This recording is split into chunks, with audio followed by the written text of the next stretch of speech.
Para ma-avoid ang unnecessary mobile internet charges, kailangan i-set up ang settings ng phone mo.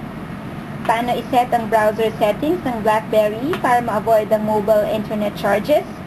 Just click browser icon. Press Options. Select Browser Configuration.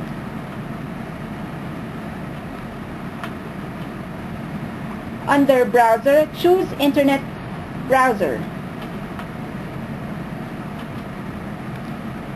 Under Browser Identification, choose BlackBerry. Then choose Save. Mahilig ka din bang mag-download ng third-party BlackBerry applications?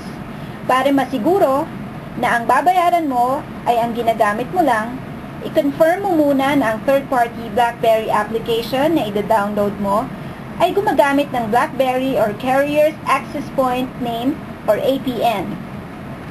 Just go to BlackBerry App World. Select application you want to download.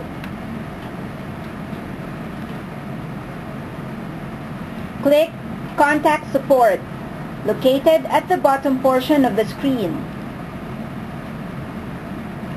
Mag-send ng email inquiry sa developer on how the application works. Tanungin if ang application ay gagamit ng Carrier's APN at kung magkakos ng mobile internet charges.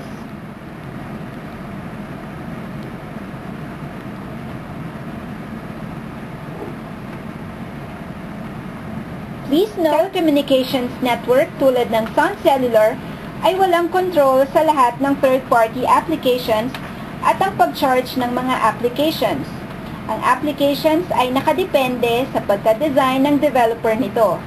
Ang Research in Motion or RIM ay hindi nagbibigay ng listahan ng applications na gumagamit ng BlackBerry Access Point Name or APN or gumagamit ng ibang APN, kaya mag-ingat at mag-inquire sa developer bago mag-download.